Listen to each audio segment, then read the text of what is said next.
हरे कृष्णा। जगत गुरु श्रील प्रभुपाद की जय। हम पढ़ रहे हैं महाभारत के सौप्तिक पर्व से, और प्रसंग इस प्रकार से है कि महाभारत युद्ध के उपरांत अश्वत्थामा ने रात्रि में पांडवों के शिविर पर हमला किया और पांडवों के पांचों पुत्र और सभी 55 नरेशों को सोते हुए असहाय अवस्था में सभी का वध कर दिया। इस हत्याकांड की सूचना पाकर द्रौपदी तथा अन्य स्त्रियां तरह तरह से विलाप करने लगीं और उनके इस भीषण दुख को ना सह सकने के कारण वे भीमसेन एक सुंदर धनुष लेकर रथ पर सवार हो नकुल को सारथी बनाकर तुरंत अश्वत्थामा का पीछा करने के लिए निकले। तो आगे कथा कहते हुए वैशंपायन जी कह रहे हैं जन्मेजय को कि भीमसेन के चले जाने पर यदुश्रेष्ठ भगवान कृष्ण ने धर्मराज युधिष्ठिर को कहा कि हे राजन, आपके भाई भीमसेन पुत्र शोक के कारण अश्वत्थामा को संग्राम में मारने के लिए अकेले ही जा रहे हैं।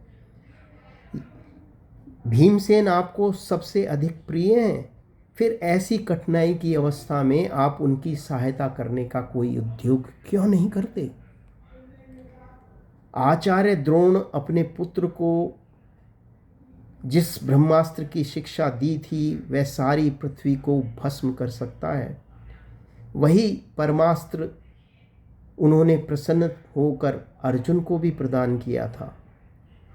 अश्वत्थामा बड़ा असहनशील है, उसने तो अकेले अपने आप को इसे सिखाने की आचार्य से प्रार्थना की थी, परंतु आचार्य उसकी इस चपलता को ताड़ गए थे और उन्होंने उसे आदेश दिया था कि हे अश्वत्थामा, बहुत बड़ी विपत्ति में पड़ जाने पर भी इसका प्रयोग मत करना। विशेषतः मनुष्यों पर तो तुम इसे छोड़ना ही मत, क्योंकि मैं देखता हूं तुम सत्पुरुषों के मार्ग पर स्थिर रहने वाले नहीं हो। पिता के यह प्रिय वचन सुनकर दुरात्मा अश्वत्थामा सब प्रकार के सुख की आशा छोड़कर बड़े शोक से पृथ्वी पर विचरने लगा। एक बार जिस समय आप लोग वन में थे, वह द्वारका में आकर वृष्णिवंशियों के साथ रहने लगा और वृष्णिवंशियों ने उसका बड़ा सत्कार किया।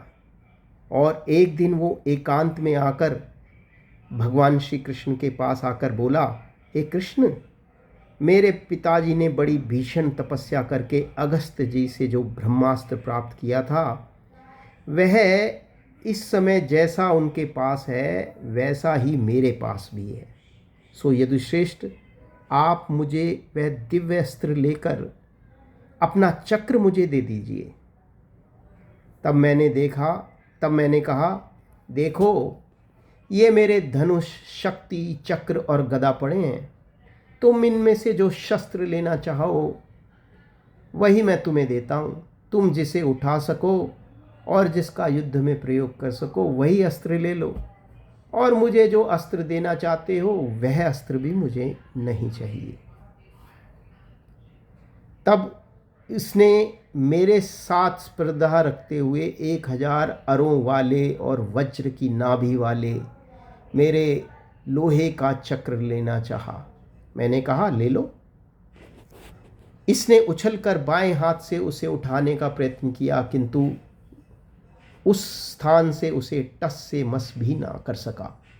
फिर उसे दाएं हाथ से उठाने की चेष्टा करने लगा, किंतु पूरा प्रयत्न करने पर भी जब यह उसे उठाने या चलाने में समर्थ ना हुआ तो अत्यंत उदास होकर हट गया।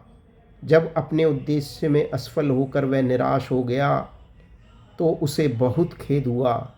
तो मैंने उसे पास बुलाकर कहा, हे अश्वत्थामा, जिसकी ध्वजा में वानर का चिन्ह सुशोभित है, वह गांडीवधारी अर्जुन और मनुष्य सभी में सम्मानित है। उसने द्वंद्व युद्ध में देवादिदेव नीलकंठ उमापति भगवान शंकर को भी युद्ध में संतुष्ट किया था। उससे बढ़कर संसार में मुझे कोई भी पुरुष प्रिय नहीं है, किंतु जैसा तुम कह रहे हो वैसी बात तो कभी उसने भी मुंह से नहीं निकाली। मैंने 12 वर्षों तक कठोर ब्रह्मचर्य व्रत का पालन करते हुए हिमालय में भीषण तपस्या करके यह अस्त्र पाया है। साक्षात सनत कुमार जी ही प्रद्युम्न रूप से मेरी सहधर्मणि रुक्मणी के गर्भ से उत्पन्न हुए हैं, किंतु जिस चक्र को तुम मांग रहे हो उसे तो कभी उन्होंने भी नहीं मांगा। महाबली बलराम तथा गद और साम भी इसे लेने की कभी इच्छा प्रकट नहीं की। तुम भरतवंश के आचार्य द्रोण के पुत्र हो, सभी यादव तुम्हारा सम्मान करते हैं, फिर इस चक्र को लेकर तुम किसके साथ युद्ध करना चाहते हो? मैंने इस प्रकार कहा तो अश्वत्थामा कहने लगा, हे कृष्ण, मैं आपका पूजन करके फिर आपके ही साथ युद्ध करूंगा। भगवान, मैं सच कहता हूँ, मैंने आपके इस देवता और दानवों से पूजित चक्र को इसीलिए मांगा है जिससे कि मैं अजेय हो जाऊं। किंतु अब मैं अपनी दुर्लभ कामना को पूर्ण किए बिना ही यहाँ से चला जाऊंगा। आप केवल इतना कह दीजिए कि तेरा कल्याण हो। इस भयंकर चक्र को वीर शिरोमणि आप ही ने धारण कर रखा है। इसके समान संसार में कोई दूसरा चक्र नहीं है और इसे धारण करने की शक्ति भी आपके सिवाय और किसी में नहीं है। ऐसा कहकर अश्वत्थामा मुझसे रथ में जोतने योग्य घोड़े और तरह तरह के रत्न लेकर चला गया। वह बड़ा स्वभाव से क्रोधी, दुष्ट, चंचल और क्रूर स्वभाव वाला है और उसे ब्रह्मास्त्र का भी ज्ञान है, इसलिए इस समय भीमसेन की रक्षा करना अत्यंत आवश्यक है। तो इस प्रसंग से हमें पता चलता है कि अश्वत्थामा भगवान का अस्त्र भगवान पर विजय प्राप्त करने के लिए ही करना चाहता था। तो संसार में ये प्रवृत्ति, भगवान पर विजय पाने की प्रवृत्ति, अस्तु भगवान बनने की प्रवृत्ति, इस संसार में सभी जीवों में न्यूनाधिक अवस्था में पाई जाती है।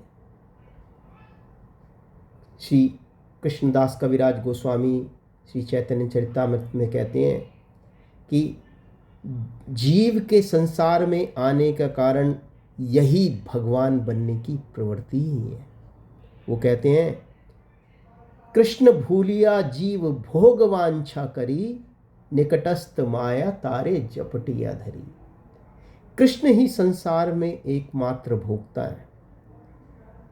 जब कृष्ण को उनकी संवैधानिक स्थिति, उनकी मूल स्थिति से हटाकर हम स्वयं को भोग करने की स्थिति में रखने का प्रयास करते हैं, तब जीव का जो है आध्यात्मिक जगत से पतन हो जाता है और वो अज्ञानता, भगवान की भौतिक शक्ति के अंधकार में गिर जाता है। तो उससे निकलने का एकमात्र यही उपाय है कि अपनी इस ईश्वर बनने की प्रवृत्ति पर अंकुश लगाया जाए। ईश्वर बनने का अर्थ है स्वयं की इंद्रियों को तुष्ट करना, स्वयं भोग करने का प्रयास करना। जीव की संवैधानिक स्थिति, जीव की मूल स्थिति भगवान की सेवा करने की है। जीवेरे स्वरूपे हाय कृष्णेर नित्यदास। तो उसको अपने मूल स्वभाव, मूल स्थिति के अनुसार ही जीव को सभी प्रकार से कर्म और सभी प्रकार से संकल्प करने चाहिए, तभी जीव अपनी मूल आध्यात्मिक चेतना में स्थित हो सकता है। हरे कृष्णा। जगत गुरु श्रील प्रभुपाद की जय।